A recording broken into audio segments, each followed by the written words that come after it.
Is the introduction of chaplains in Florida public schools a beacon of hope or a constitutional nightmare? Join us as we unravel the heated debate surrounding this controversial bill.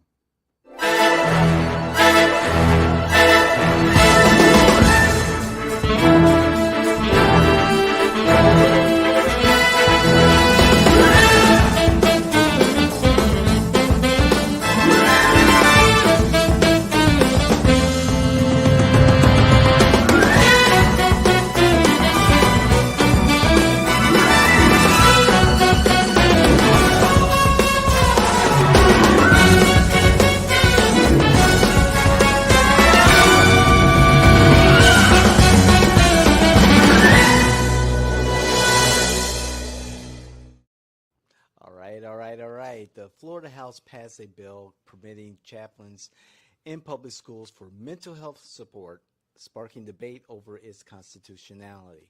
Concerns include religious coercion, constitutional violations, and the lack of training requirements for chaplains. Let's go, Joel. Okay, so let's see. Point number one, concern including religious coercion. Yes. There is no pastor that is out there coercing somebody. You're talking about, the term is totally different. Evangelizing is what they're worried about. So let's put it out there. They don't want the chaplain to evangelize. Well, put the rule in there, okay? If there's a rule in there, they won't evangelize. Isn't there a constitutional amendment? That's the second. Hold on, that's the second thing. Constitutional violation. It doesn't violate the Constitution to have a mental health professional that has a religion. We're not saying that it has to be a Catholic chaplain. It has to be, you can have an atheist chaplain for all I care. The concern I have is on your last point, David, which is the training requirements for chaplains. Okay, let's make sure that you have the rules in effect that they have to be a mental health professional, they have to be avoid evangelizing, and then you need to make sure that the law states that it cannot be one denomination. It has to be a vast amount of religion. It can't be specific to a school. Okay. All right, so this is more in my wheelhouse since I spent a good part of my adult career in the field of behavioral science, behavioral health, psychology, social services, social work, et cetera, counseling. I'll take the points the same. Religious coercion.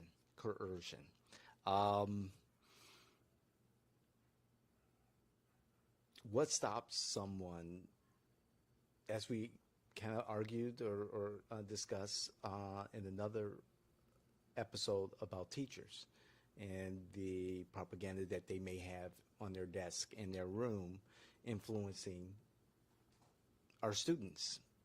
What will stop the Parental Bill of Rights? I got you right there. The Parental Bill of Rights stops it right there.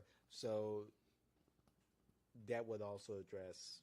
Absolutely, it would address this bill right here, because that would be, the parent would have to approve of anything that the chaplain has. So I believe I believe the way it's written. A priest would not have to. Would not have the right to evangelize. Coercion. I mean, coercion can come in different forms. Well, like coercion is a very big word. Yes, as stated in this particular summary. I mean, they're wearing your priest outfit. I forgot what they call it. I grew up in the Catholic Church. I should know this. Your collar. Just wearing a big cross around your neck. Okay. Or if you're Satanist, that's not coercion. It's passive coercion. That's not coercion. Coercion means that you're forcing a doctrine or a decision on a person. Coercion takes a lot. I mean, it's not like... I don't think so. Okay. Coercion could be quiet. It could be passive. over time. So you're worried. influences So the you're worried. decision So or you. the beliefs of another. So Can we you. get a definition on coercion, please? So yeah, I do want that definition because I believe We'll come that back to it. a lot of children, you're worried about a child saying, so why does your cross have Jesus on it? Or who is that on your cross? That's not coercion. That's inquisitiveness. And answering that question, you believe would be coercive influence on the child. Now, let's That- say we don't. My child comes from a family that does not practice that particular religion that particular chaplain represents, but my child sees that every day in school. Is it appropriate? I don't think so. Where's the separation of church and state here? There is no thing. There's no such thing as separation of church and state. The Constitution clearly states that you cannot have a state religion, and this is not forcing a state religion on anybody. Okay, It's so that very, goes very into the clearly, Constitution very violations clearly. here. There's no violation. What stops a school district? Can a pastor walk? Can a priest walk into a school currently in his robes and garbs? Of course, to pick up his child. Okay, can he do it for any other Did you reason? catch that? A priest walk into a school to pick up his child? Is there something wrong there? Yeah, that's the big problem, and I got you. But you know what? He can't pick up his child because he has a flock. He has a whole congregation that probably goes to that dang school. Where's So the drum roll listen, there? I get that. I get that. we However, both win that. We both yes, win that one. However, can an atheist also be in that role? The atheist can. If the atheist, A you Satanist? already have an atheist in that role because Not the necessarily. one you have there right now is probably some liberal that they picked off the street like David. What happened? Okay, the point I'm getting to is why can't we just invest in real mental health professionals? I'm not saying that chaplains, priests, nuns, are not real mental health professionals. However, why can't we just invest in the mental health professionals that are trained, that are educated? Because you can't afford the teachers. You can't afford the teachers' salaries. Never mind a person that has a master's degree in social work and everything else. That's why you don't have a lot of people going in the field. They spend all this money to get educated on something that they're absolutely not going to have any opportunity to make the money back that they've invested in their education. So it's a matter of compensation and attracting good quality social workers, counselors, therapists to do the job. Most of them go into private practice because they want to make sure that they have a substantial amount of money that they can afford to live, and they don't. So what's this? I like to talk about solutions or possible solutions. So what's a possible solution to attract quality social workers, behavioral specialists, mental health specialists, professionals to the school system so that we won't have to worry about my child being indoctrinated by, someone from a faith that I wouldn't necessarily agree with? That's good. That's a good one. Since you bring it up, I think this is a great solution to the problem that we have right now. Because guess what? These are people that are in a community that already do it on a daily basis, and they have So our social they workers, have the skills. therapists. We don't have enough, and we don't have enough people that want to go into the field because the field is getting a little, it's getting tough. It's getting tough to put. Listen, all the government regulation that's put on top of it, and the rules and everything else. You have to have a master's degree for a job that pays less than a plumber. Okay, and a plumber didn't have to go to school. The plumber didn't have to go to school for how many years? Like not just your typical 12 years of high school, then you do your 4 years of college, and you do 4 more years of college. Now you got your master's degree. You spent all that money, and you sit there and you get a job that pays $32,000 a year. Yeah, that's why I avoided working in the schools. It among hurt, other didn't it? reasons. But it hurt, right? Yeah, You did I all did. that education. You got all that, and you have a job that, first of all, nobody likes you. Yeah. Except for the person that's actually got your care, and then even they don't appreciate it. Sure. If they have to pay the bill. Sure. Look, I was going to be a social worker. When I was going to go back to school, I said, what's the maximum education I can get? And really, this is an opportunity for me to go get my master's degree. And I started looking at it, and I go, I will never be able to pay back. I will never be able to pay it back. It's just not feasible. There's not enough, and there are not enough quality jobs out there.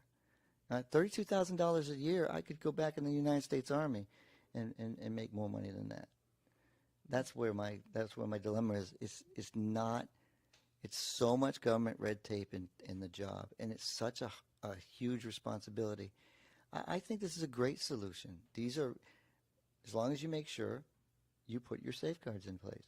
Look, if you don't want them wearing it, if you don't want them to be dressed in their with their collar, or if you want to make sure that it's more than that, though. For me, I mean, again, being a mental health professional in my past life, there are people who specifically are trained, educated, who has spent thousands of dollars on student loans, who should be in these roles and able to do the work that we're asking them to do and be compensated fairly. And this is a problem with our educational system and many of our systems in America, is that we value the athlete or the entertainer over the education and protection of our children. Our value system's screwed up.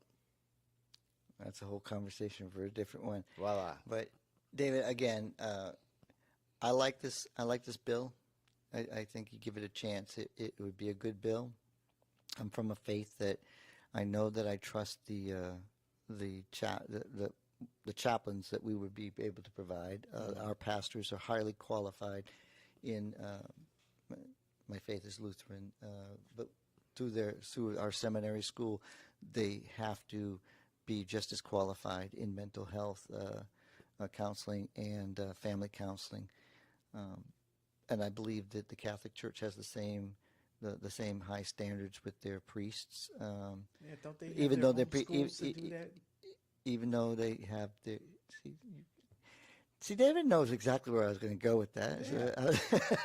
If you want that, send them to a Catholic school, send them to a Muslim school, send them to a Satanic school, whatever. Yeah, send them to the Jewish school out here. Right. That's why we have school choice here in Florida too. So guess what? We're taking care of all our bases. We're going to have all of them covered. While bankrupting the public school system, but that's a different story for another day. We shouldn't have a public school system. There you go. Good I'll say it right now.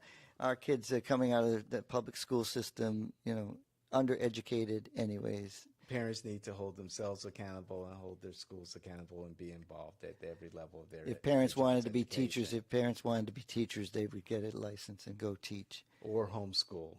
Let's see how that's working out. Homeschool children come out socially neglected in the fact that they have trouble networking and they have a hard time assimilating into the workforce. There's a problem with every single thing if you want to look at both sides of every story. But listen, we enjoy having a conversation with you, and I appreciate this conversation. Hey, tell us, whether you think that chaplains should be in your school system with this bill coming out. Tell us what your thoughts and logic is here, and bring your facts, not your feelings. David, you make a good point. I hope that my point is well balanced. And look, like, share, comment, become part of the Informer, become part of the network that really knows, innovation, and join our team by subscribing today. Thank you, everyone. Thank you, team. We'll see you the next time. We are the Jane Washington Network, and you can't make this shit up.